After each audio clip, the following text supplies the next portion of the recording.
Hello दोस्तों, आज हम प्रकाश पर बात करेंगे। उससे पहले गुरुवा गुरुकुल में आप सभी को जुड़ने के लिए ढेर सारा स्वागत करते हैं। चलते हैं हम लोग प्रकाश की ओर। सबसे ज़्यादा जानते हैं कि प्रकाश क्या है। हम लोग प्रकाश के बिना कोई चीज़ का कल्पना नहीं कर सकते। प्रकाश के द्वारा कई वस्तुओं को दृश्यमान किया जाता है, उसके द्वारा हम लोग देखते हैं। इसका परिभाषा क्या होता है? बोलता है कि प्रकाश तीव्र गति से चलने वाली ऊर्जा है। बोला जाता है कि प्रकाश क्या है, तो तीव्र गति से चलने वाली ऊर्जा है। से छोटे छोटे झुंड में आता है। क्या आता है? झुंड में आता है। तो वही बोलता है कि छोटे छोटे गुच्छे या समूह में जो आपका दिखता है ऊर्जा, उसी क्या कहलाता है? प्रकाश कहलाता है। उसको हम लोग कहते हैं फोटोन। कई बार फोटोन नाम से आता है। तो फोटोन क्या है?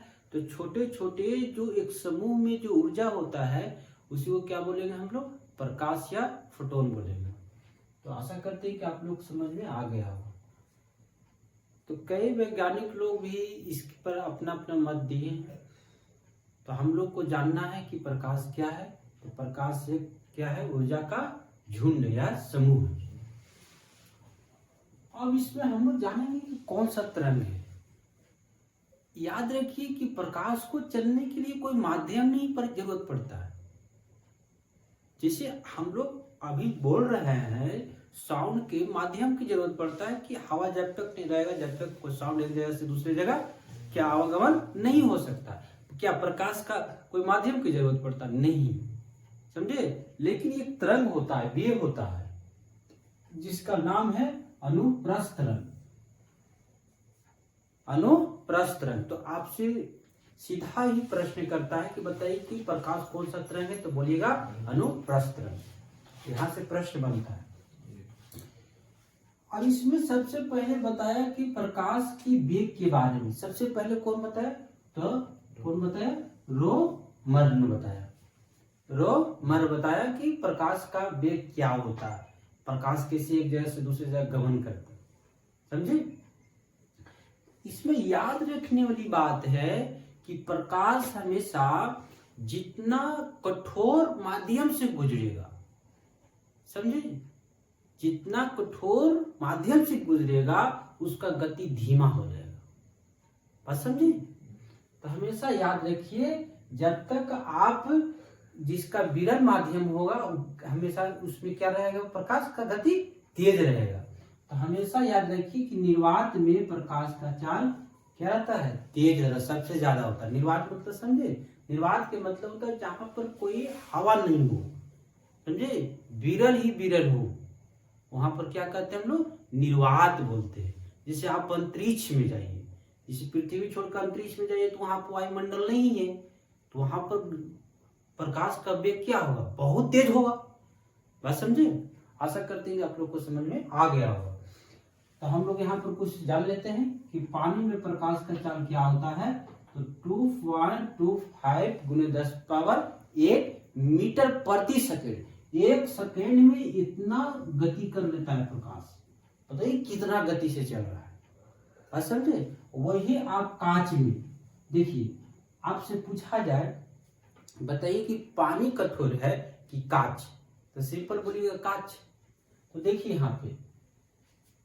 यहाँ पर क्या है?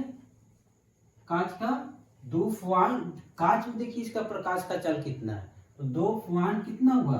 2.0010⁸ मीटर प्रति सेकेंड। इतना समय लगता है कांच में चलने के लिए। और उसी प्रकार निर्वात में कितना बोला? 3.00 × 10⁸ मीटर प्रति सेकेंड।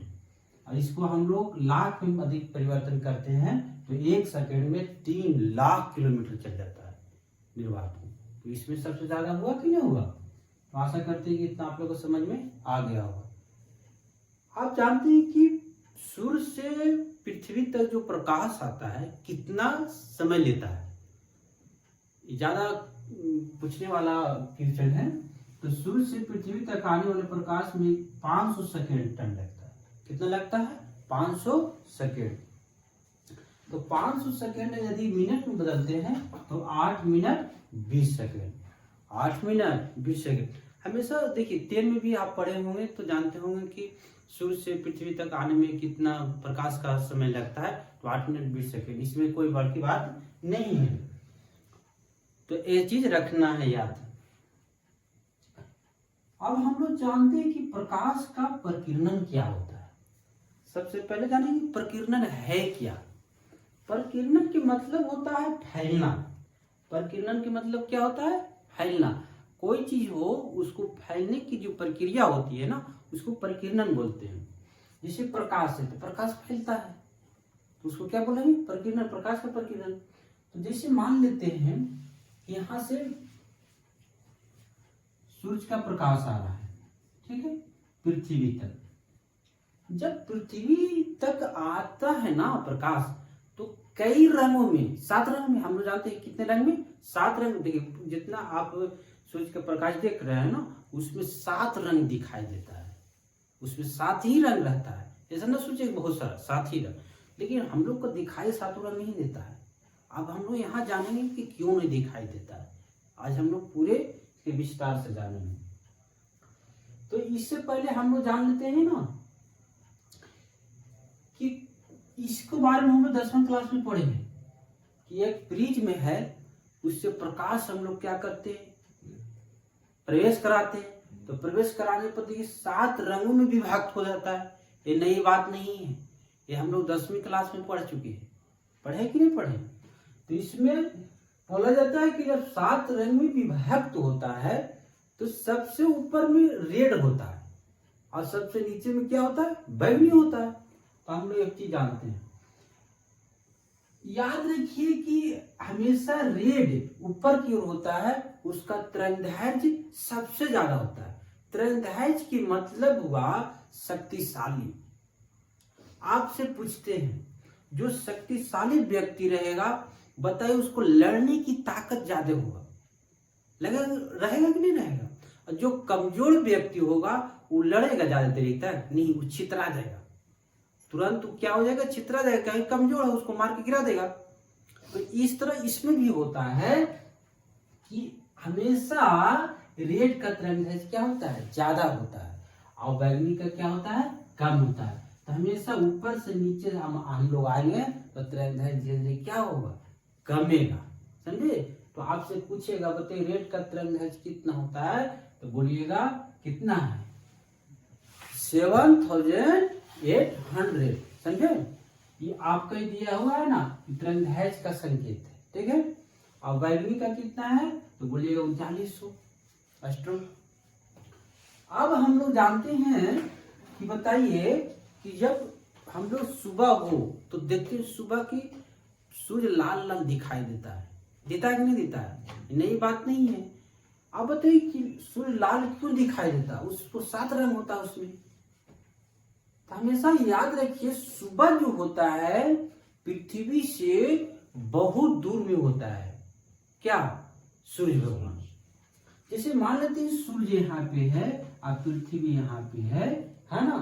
तो इसमें क्या होता है, जितना दूर में है, अब हम आप ही समझाएं आपको कि दूर में जो होता है, तो बताइए जिसका पावर ज्यादा रहेगा वही ज्यादा यात्रा करेगा, और जो जिसका पावर नहीं रहेगा वो यात्रा करेगा? लंबा नहीं करेगा। तो ही कहा गया है कि तो हम लोग क्या पढ़ रहे थे? प्रकाश का परिकीर्णन। परिकीर्णन में पढ़ रहे थे कि सुबह सुबह लाल क्यों दिखाई देता है। तो ये दिखाई क्यों देता है? क्योंकि लाल जो रंग होता है बहुत शक्तिशाली होता है, तो उसको ट्रेवल करने की, यात्रा करने की पावर कितना रहता है? बहुत ज्यादा रहता है। हाँ हाँ, समझे? अब मान लेते हैं कि इन लोग का जो बैंगनी हो गया और नीला हो गया, इस सब का जो है पावर बहुत कम है। तो कम पावर रहने के कारण, शक्तिशाली कम होने के कारण उतना दूर तय नहीं कर पाता है यात्रा। तो क्या होता है? आप फैल जाता है। क्या हो जाता है? फैल जाता है। तो इसी के कारण सुबह सुबह लाल ही दिखाई देता है और कोई रंग नहीं दिखाई देता। तो आशा करते हैं कि आप लोग को समझ में आ गया होगा। तो वही कहा जाता है कि सूर्यार्घ सूर्यास्त या सूर्योदय के समय क्या दिखाई देता है? सूर्य लाल दिखाई देता है। तो सुबह और शाम में देखते हैं ना हम लोग, तो कैसा दिखाई देता है? लाल। किसके कारण? तो प्रकाश का परिकिरणन के कारण। याद रहेगा ना। अब आते हैं हम लोग यहाँ पर परावर्तन के नियम। आशा करते हैं कि ये तो आज होगा आप लोग का कि ऊपर में क्या होता है तो रेड, नीचे क्या होता है? बैगनी। तो वो जो रेड होता है उसका तरंगदैर्घ्य क्या रहता है? ज्यादा रहता है, तो विचलन कम होगा। जिसका तरंगदैर्घ्य ज्यादा रहता है ना तो विचलित कम होता है। जो शक्तिशाली रहता है वो तो एक जगह खड़ी रहता है, हिलता डोलता नहीं है जी। तो वही हमेशा याद है, जो तरंगदैर्घ्य जिसका ज्यादा रहेगा तो विचलित कम होगा, और जो कमजोर रहेगा तो विचलित ज्यादा होगा कि नहीं होगा? तो बैगनी विचलित ज्यादा होता है। तरंगदैर्घ्य सबसे कम किसका होता है? बैगनी का। अब आते हैं हम लोग परावर्तन के नियम। परावर्तन का नियम, परावर्तन के नियम क्या कहता है? जब कोई प्रकाश किसी दर्पण पर आता है या किसी सतह पर आता है तो आता तो उसको क्या बोलेंगे हम लोग? आपतित किरण। क्या बोलेंगे? आपतित किरण। किरण को आना क्या कहलाता है? आपतित किरण। अब वही आदि किसी सतह से टकराता है, किसी सतह से क्या होता है? टकराता है, और टकरा कर फिर उसी दिशा में क्या लौट जाता है, तो उसी को क्या बोलते हैं हम लोग? परावर्तित किरण। क्या बोलते हैं? परावर्तित किरण। अब जब आया किरण और गया किरण, तो यहाँ पर देखिए कि यहाँ पर एक काल्पनिक एक लाइन खिंचाता है। क्या खिंचाता है? काल्पनिक लाइन खिंचाता है, जिसको हम लोग लंब बोलते हैं। क्या बोलते हैं? लंब बोलते हैं। तो यहाँ पर एक बताइए कि आपका एंगल बना रहा है कि नहीं बना रहा है? यहाँ पर एंगल इसको बोल सकते हैं ना, आपतित को बोल सकते हैं कि नहीं, और इसको परावर्तित को बोल सकते हैं। तो इसको आई और आर ये दोनों क्या होता है? एंगल इक्वल होता है। क्या होता है? इक्वल होता है। इतना आशा करते हैं कि आप लोग समझ में आ गया होगा, कोई डाउट नहीं। तो कि एक प्रश्न अब उठता है कि हम लोग देखते हैं कि प्रकाश जब सुबह तो देखते हैं कि लाल दिखाई देता है, वही 12 बजे देखते हैं तो सफेद जैसा दिखाई देता है। आप लोग कभी इमेजिन किए हैं जी? हैं किए कि नहीं किए?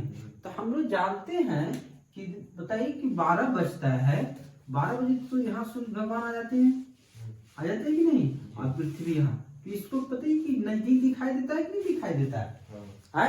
बताइए कि सुबह में तो बहुत दूर में होता है सूर्य भगवान, बाकी 12 बजे क्या करीब आ जाता है। लाइट के कितना एकदम पूरा लाइट आता है कि नहीं आता है? तो बताइए कि कैसा दिखाई देता है? सफेद जैसे या नीला जैसा दिखाई देता है। नीला हम लोग देखते हैं तो नीला ही दिखाई देता है।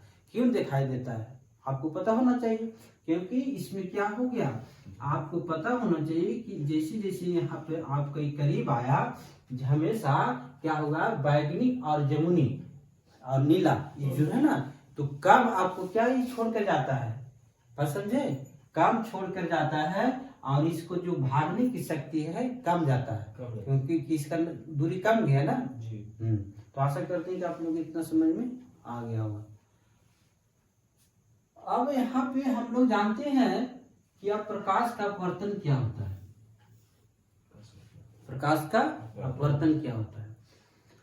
तो प्रकाश का अपवर्तन के मतलब होता है कि किसी प्रकाश एक माध्यम से दूसरे माध्यम में प्रवेश करना, एक माध्यम से दूसरे माध्यम में प्रवेश करना, और प्रवेश करते समय प्रकाश की दिशा में परिवर्तन होना, प्रकाश की दिशा में परिवर्तन या बदल जाना, तो वही क्या कहलाता है? अपवर्तन।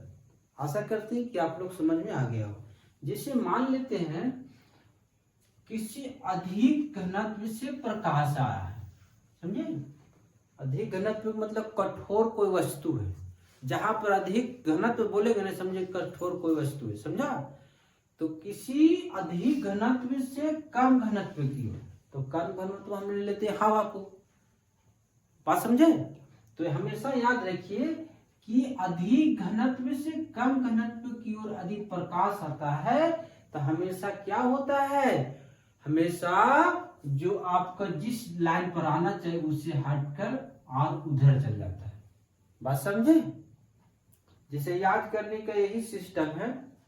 जैसे मान लेते हैं कि अधिक घनत्व आपका कांच हो गया, जैसे शीशा देखते हैं, तो शीशा से हम लोग प्रकाश को क्या करेंगे?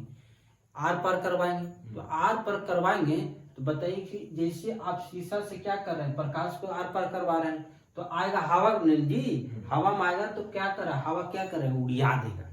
समझे, ये आने की चेष्टा ही नहीं करना चाहिए, उन्हें भाग रहा है।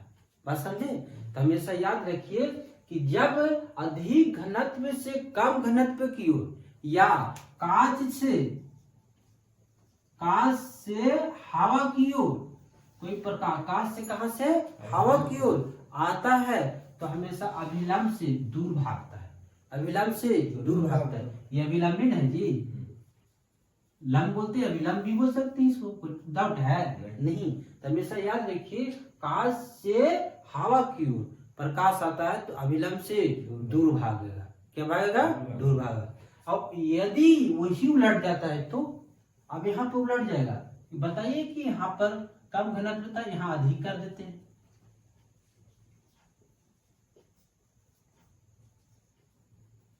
यहाँ पर कम कर देते हैं, और समझे। तो यहाँ पर कांच था, क्या हो जाएगा, हवा हो जाएगा। यहाँ पर क्या हो जाएगा, यहाँ कांच हो जाएगा। ठीक है जी। तो आपसे पूछा जाएगा कि बताइए अधिक घनत्व से कम घनत्व की ओर जा रहा है, अधिक घनत्व से कम की घनत्व की ओर जाएगा, तो आप बताइए क्या करेगा जी, है नहीं, अभिलंब की ओर जाएगा। कहाँ जाएगा, अभिलंब की ओर जाएगा। जैसे आ रहा है, यहाँ से आ रहा है कि नहीं आ रहा है, ये कम घनत्व हो गया, तो जैसे आ रहा है तो कहाँ होगा, ऐसे यही सटेगा। कहाँ भागेगा, यही अभिलंब की ओर। कहाँ भागेगा, अभिलंब की ओर। बात समझिए। हाँ, तो याद रखिए हमेशा हवा से कहाँ कांच की ओर आएगा तो अभिलंब की ओर आएगा। समझे जी। हाँ, तो हमेशा याद रखने का क्या सिस्टम पता है। जैसे मान लेते हैं कि कांच से आ रहा है प्रकाश, तो आ रहा है हवा की ओर, तो हवा क्या करता है, उड़िया देता है कोई चीज की नहीं, तो अभिलंब से कहाँ भागेगा, दूर भागेगा। और जैसे मान लेते हैं कि हवा से कांच की ओर आ रहा है, हवा से कांच की ओर आ रहा है, तो कांच में तो प्रकाश कम भागेगा, तो कहाँ जाएगा, अभिलंब की ओर सटेगा कि नहीं सटेगा, कहाँ सटेगा, अभिलंब की ओर। तो ऐसे याद रखिएगा। अब हम जानते हैं कि यहाँ पर क्या क्या पूछता है प्रश्न। बोलता है बताइए कि तारा क्यों टिमटिमाता है, तारा टिमटिमाता है कि नहीं। देखिए आप लोग, देखिएगा हम लोग देखते हैं आकाश में तो कभी कभी आग पर दिखाई देता है तिरंगना, जिसको तिरंगना बोलते हैं हम भाषा में, तो कभी दिखाई देता है कभी नहीं दिखाई देता। किसके कारण, तो अपवर्तन के कारण। किसके कारण, अपवर्तन के कारण। फिर बोलेगा बताइए सूर्योदय और सूर्यास्त के समय देखते हैं कि सूर्य भगवान उगने से पहले लाल दिखाई देता है, उगने से पहले देखते हैं कि नहीं लाल दिखाई देता है, बात समझे। और डूबने के बाद भी लाल दिखाई देता है। यहाँ प्रश्न घुमाएगा कि बताइए कि उगने से पहले और डूबने के बाद लाल क्यों दिखाई देता है, तो बोलिएगा प्रकाश का अपवर्तन के कारण, प्रकाश के अपवर्तन के कारण।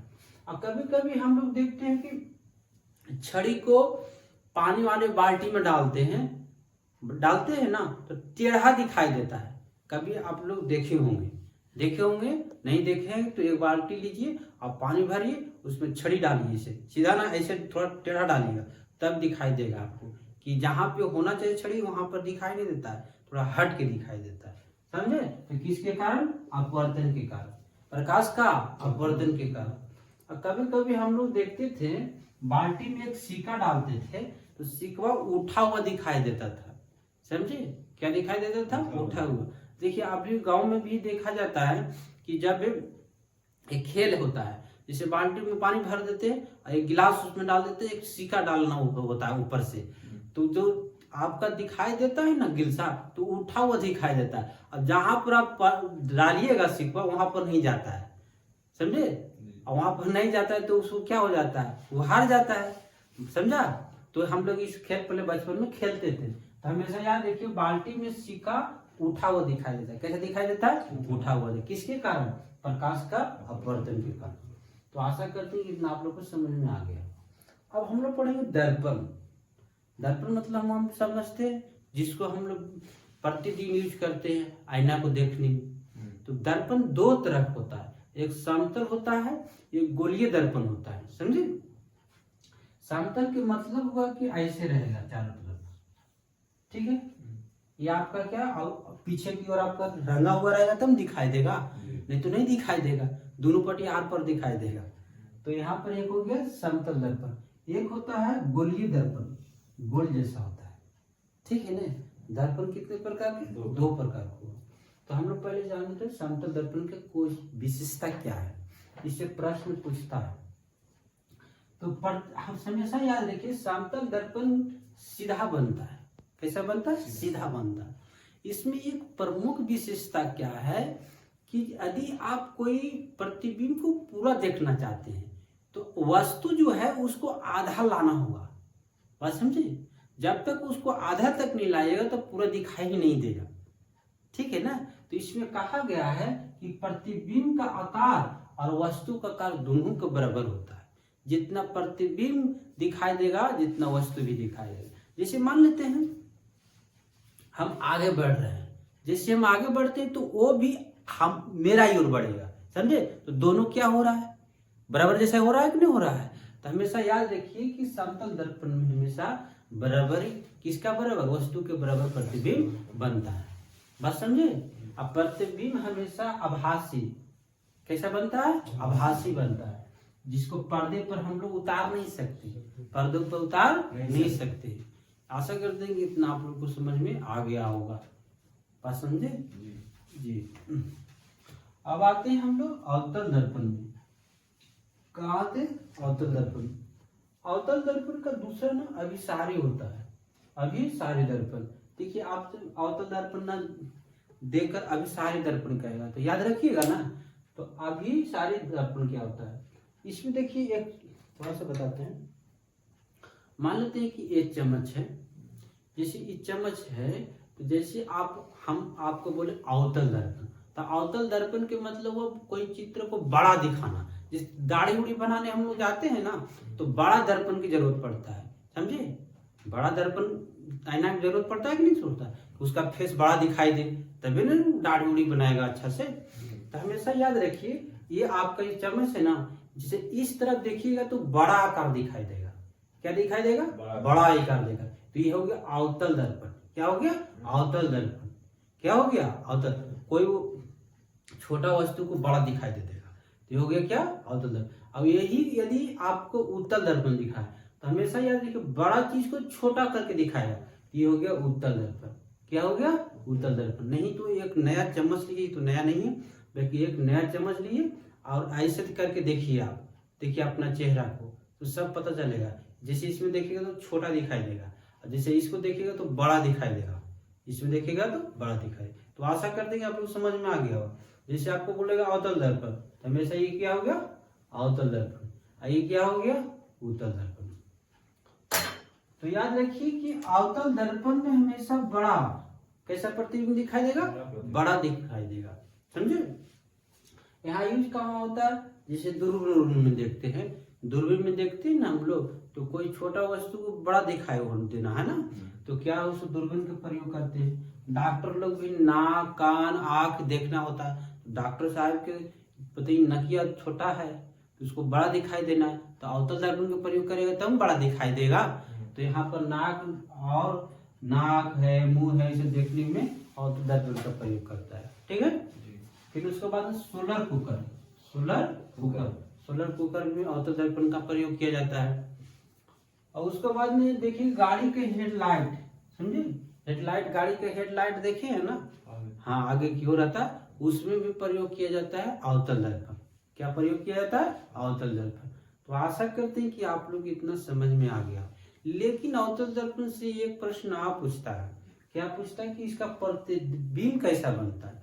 हमेशा याद रखिए इसका प्रतिबिंब बनने की प्रक्रिया यदि हम लोग जाने, हमेशा याद रखिए जैसे आपका ये हो गया आपका अवतल दर्पण। ये अवतल दर्पण में यहाँ पर ध्रुव हो गया, ये हो गया आपका क्या हो गया? फोकस। ये हो गया सेंट्रल आदि वक्रता केंद्र हो गया। तो याद रखिए जब हम ध्रुव कोई वस्तु को रखेंगे तो हमेशा प्रतिबिंब ध्रुव पर बनेगा।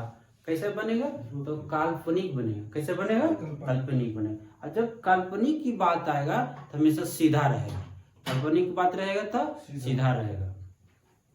आपसे प्रश्न करेगा, बताइए कि फोकस और ध्रुव के बीच कोई वस्तु को रखते हैं तो कैसा प्रतिबिंब बनेगा। तो हमेशा इसमें याद रखने वाली बात है कि जब हम फोकस और ध्रुव के बीच कोई वस्तु को रखते हैं तो दर्पण के पीछे प्रतिबिंब बनता है। कहाँ बनता है? दर्पण का पीछे, तो यहाँ पर बनेगा, समझे। तो हमेशा पीछे बनेगा। तो आपसे पूछते हैं वास्तविक बनेगा कि काल्पनिक, तो बोलिएगा काल्पनिक बनेगा। कैसा बनेगा? काल्पनिक बनेगा। अब काल्पनिक जब बनता है तो हमेशा याद रखिए सीधा ही रहता है। कैसा प्रतिबिंब रहता है? सीधा रहता है और वस्तु से बड़ा रहेगा। इतना हम चाहते हैं कि आप लोग समझ में आ गया होगा। अब जैसे जैसे देखिए, दो चीज याद रखिएगा। अब जैसे जैसे आप इधर बढ़िएगा और उससे आपका क्या होगा? वास्तविक बनेगा और प्रतिबिंब उल्टा बनेगा, समझे। इसमें दो स्टेप पर ध्यान रखिएगा कि यदि ध्रुव और फोकस के बीच बोलेगा अवतल दर्पण में तो कैसा प्रतिबिंब बनेगा? तो काल्पनिक। कैसा? काल्पनिक बनेगा। याद रखिएगा ना। बाकी सभी स्टेटमेंट क्या बनेगा? हमेशा वास्तविक और उल्टा। जैसे आपसे पूछ देंगे, बताइए कि फोकस पर रखिए हम तो वस्तु को, तो कैसा प्रतिबिंब बनेगा? तो वास्तविक बनेगा। कैसा बनेगा? वास्तविक। और कैसा वास्तविक कहेगा तो उलट जाएगा। कैसा बनेगा? उलट जाएगा। तो जब फोकस पर वस्तु हम रख रहे हैं तो कहाँ प्रतिबिंब बनेगा? अनंत पर बनेगा। कहाँ बनेगा? अनंत पर। और सबसे बड़ा बनेगा, अनंत पर बनेगा। कैसा बनेगा? सबसे बड़ा बनेगा। तो आशा करते हैं कि इतना आप लोगों को समझ में आ गया होगा। अब आते हैं उत्तल दर्पण में। कहाँ आते हैं? उत्तल दर्पण में देखिए कि हम अभी बताएं उठा हुआ था। उत्तल दर्पण में उठा हुआ है कि नहीं? तो इसमें देखिए उठा हुआ है कि नहीं? अब इन्हें रंगा हुआ है, समझे। तो हमेशा याद रखिए अवतल दर्पण में अंदर की ओर रंगा होता है और ऊपर की ओर उठा हुआ रहता है, समझे। उठा हुआ है ना। हाँ, तो अवतल दर्पण हो गया। अवतल दर्पण में इसको दूसरा नाम क्या बोलते हैं? अपसारी। क्या बोलते हैं? अपसारी दर्पण। क्या बोलते हैं? अपसारी दर्पण। इसमें क्या अभी बताएं कि बड़ा कोई वस्तु को छोटा करके दिखाएगा। तो इसमें क्या होता है? गाड़ी का साइड मिरर होता है। साइड मिरर देखते हैं कभी? गाड़ी का, बस का हो गया, ट्रैक्टर का हो गया, जो कोई को हो गया, तो कोई बड़ा चित्र को क्या दिखाता है? छोटा करके दिखाता है।